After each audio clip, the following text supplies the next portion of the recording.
In today's video, we have the murder of Jamie Gawler, a chilling puzzle as his life was senselessly cut short in an horrific act of violence.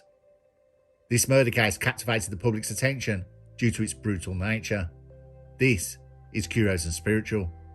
We take a look at the investigation and the manhunt, and bloody hell, that's a mugshot. I'll explain what happened and his previous crime after a bit of digging. The case that followed left many to wonder if true justice could ever be served.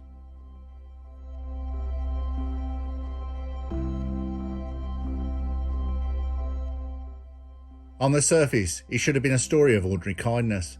A man in his 50s offering a roof to someone down on their luck.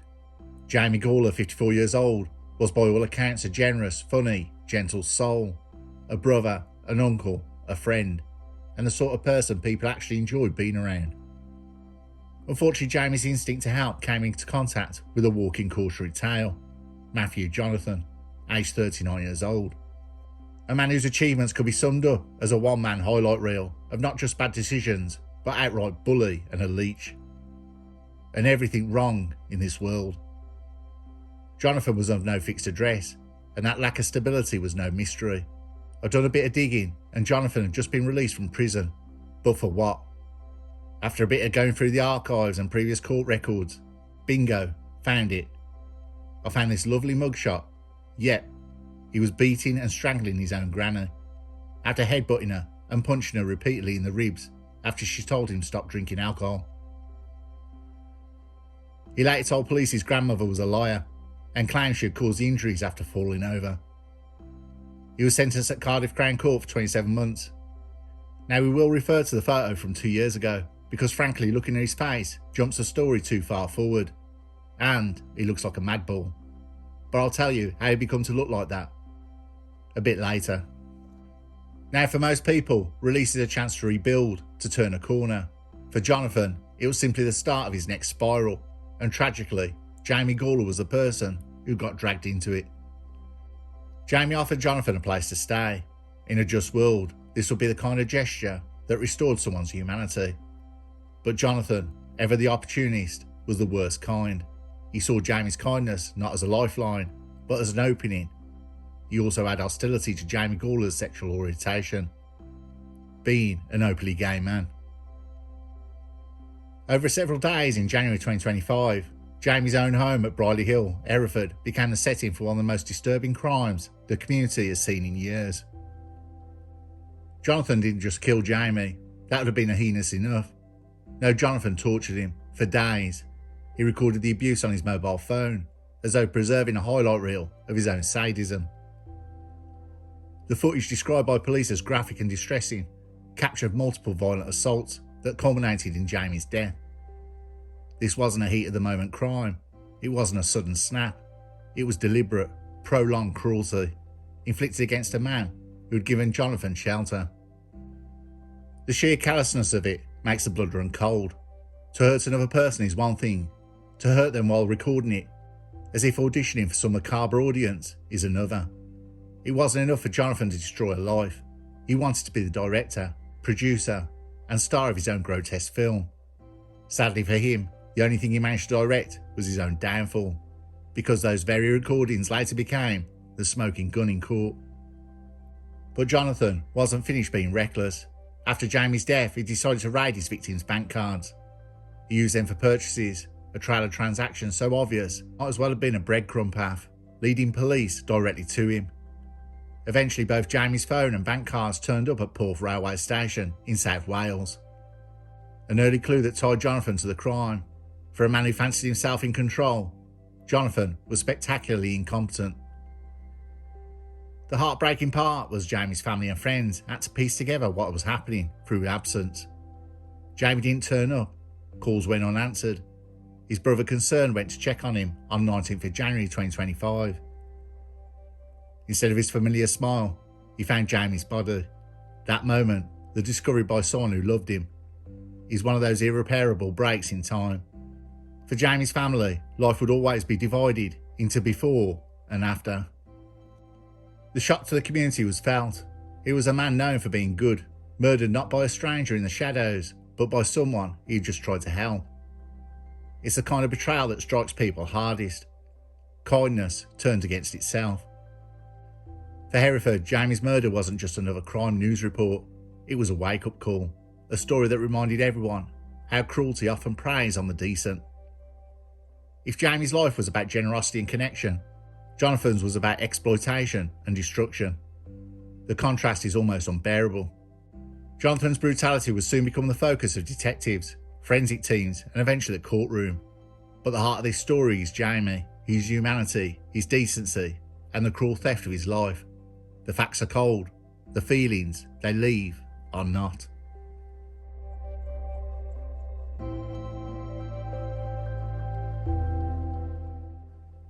When Jamie's brother found him lifeless in Hereford flat on the 19th of January 2025, it was obvious that this wasn't a case of natural causes. The scene told its own story. Days of violence, broken objects, the kind of chaotic disarray that only comes from cruelty inflicted over time.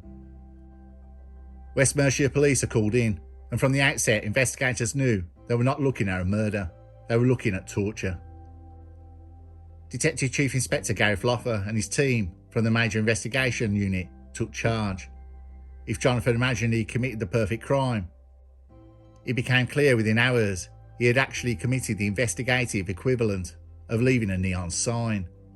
This wasn't a masterclass in criminal cunning, this was a case study in how to get caught. The first break in the case came before Jamie's body was even discovered. South Wales police officers at Porth railway station had found a mobile phone and bank cards on the 18th of January, the day before Jamie's brother made the grim discovery. The items belonged partly to Jamie and partly to Jonathan. The killer had dumped them in transit, a litter bug discarding rubbish. Only this rubbish carried names, numbers and evidence. If you're going to try and cover your tracks, step one should probably be don't leave your victim's possessions at a railway station with some of your own receipts. Jonathan, unsurprisingly, failed step one. Back in Hereford, forensic teams began their work. What they uncovered was chilling. Jamie's flat showed signs of multiple assaults over several days. Blood patterns, injuries, and damage in the flat told a story consistent with prolonged abuse. More damning still, there was digital traces Jonathan had left behind. His mobile phone, his chosen tool of self-incrimination, contained graphic and distressing videos of the assaults. He had filmed his own cruelty, catalogued his violence, and stored the proof. In the age of smartphones, Jonathan managed to turn himself into the prosecution's star witness. The videos confirmed what the investigators already feared. Jamie's suffering hadn't been short or sudden. It was stretched out, deliberate and sadistic. For detectives used to confronting horror, this stood out, not because it was just another murder, but because it revealed intent. Jonathan had wanted to preserve the spectacle. He wanted control, perhaps even notoriety. What he achieved was an ironclad record that would leave a jury with no room for doubt. Investigators also followed the financial trail. Jonathan had used Jamie's bank cards to make purchases, including after Jamie's death. Fraud linked neatly to the timeline of the assault. Every transaction was another nail in Jonathan's coffin, another breadcrumb pointing directly to him. In the old days, detectives relied on footprints and witnesses. In 2025, they could rely on criminals who thought nothing of tapping a victim's debit card at the corner shop, right in front of a CCTV camera. Police also worked with Jamie's family to piece together his last known movements. They confirmed what everyone already knew. Jamie was a kind man, generous to a fault, and someone who had offered Jonathan shelter out of decency. That generosity was twisted against him, turned into an opportunity for violence by a man incapable of recognising humanity as anything other than weakness. Detectives made sure Jamie was treated as more than a case number. His name was spoken in every briefing. His life was held up as the reason the investigation mattered. Officers arrested Jonathan, and by then he had a medical episode and face planted himself right on the pavement, showing why he looks as he does. Now for Jonathan, the circumstantial evidence was already overwhelming. The bank cards, the phone, the videos, the physical state of the flat. And of course, the fact that Jonathan was already known to the system. Recently released from prison, he wasn't exactly blending in. During questioning, Jonathan reportedly tried to deflect standard lines. Not him, not his fault, misunderstood.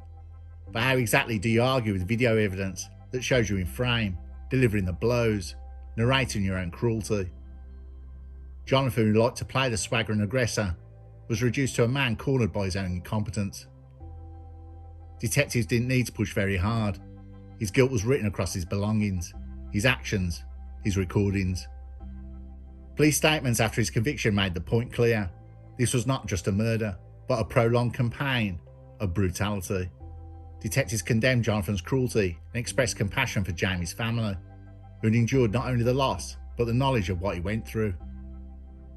They also praised the cooperation between forces, West Mercia and South Wales, and the speed in which the evidence was collected, analysed, and put into a coherent timeline. By the time the investigation wrapped, Jonathan's fate was sealed. Detectives had built a watertight case. For Jamie's family, that thoroughness mattered. They would never get Jamie back, but they would at least see his killer stripped of his lies, his swagger, his pretense.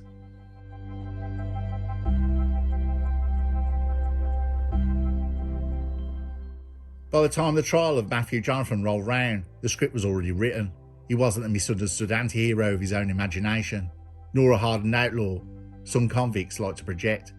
He was, in cold legal terms, the defendant in a murder trial, where the evidence against him was just as strong as it was overwhelming. If Jonathan thought he could talk or posture his way out of this, he was in for the shock of his life. The trial took place at Worcester Crown Court, presided over by Judge Nicholas Cartwright, and from the first day, the atmosphere was a mixture of sorrow and anger. Sorrow for the horrific suffering endured by Jamie Gawler, and the anger and the cruelty at the arrogance of a man accused of inflicting it. Jamie's family sat in court, hearing details no one should ever have to listen to about their loved one. They showed dignity, even as their grief was reopened daily. The prosecution laid out its case with methodical precision. Jonathan, aged 39 years old, had not merely killed Jamie, he had tortured him, filmed the assault, and stolen from him. Prosecutors described the videos in careful but unflinching terms, graphic and distressing. Evidence that showed Jonathan attacking Jamie over several days. These weren't quick, impulsive acts. These were prolonged, deliberate, sadistic. Every recording was a window into Jonathan's cruelty, and unluckily for him, an evidence goldmine. The court also heard about the financial side of the crime. Jonathan had stolen Jamie's bank cards and used them to make purchases, transactions, and neatly aligned them with the timeline of Jamie's death. It was greed laid up on top of violence, exploitation on top of betrayal. As prosecutors pointed out, Jonathan had not just ended Jamie's life, he'd attempted to plunder it.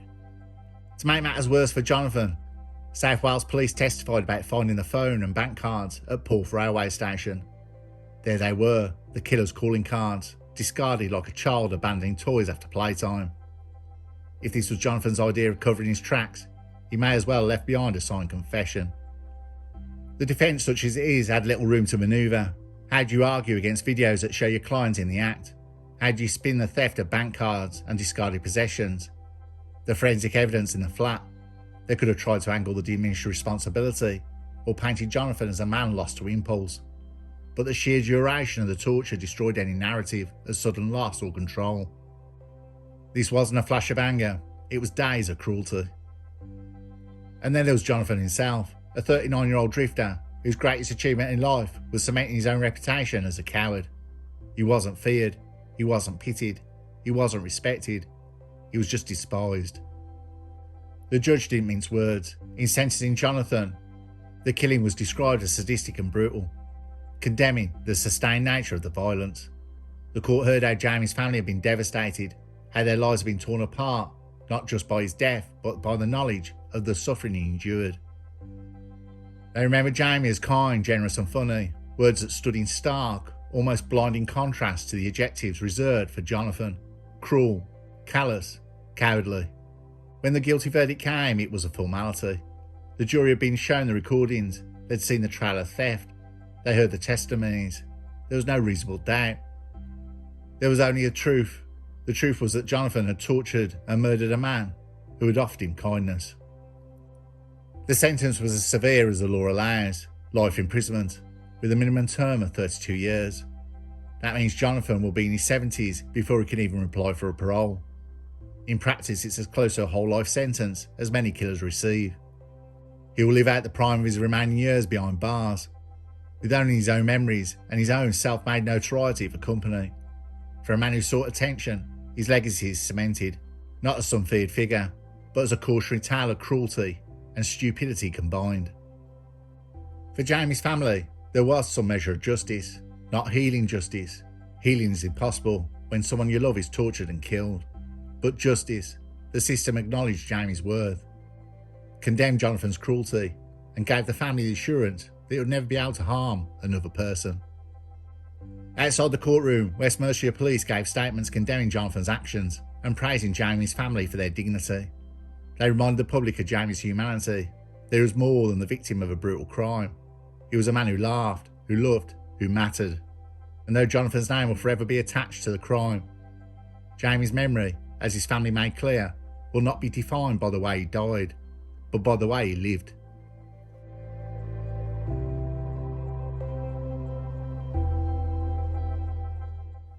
The trial closed a chapter, but it did not close the wound. For Jamie's loved ones, the loss is permanent. For the community, the shock lingers. Jonathan filmed his own undoing. He thought he was staging a performance. What he created was evidence. A granny basher, whose probable defence was, she came right at me. Jonathan thought he could exploit kindness without consequence. What he proved is that cruelty and murder carries a cost, and his bill is due. Time to pay the piper.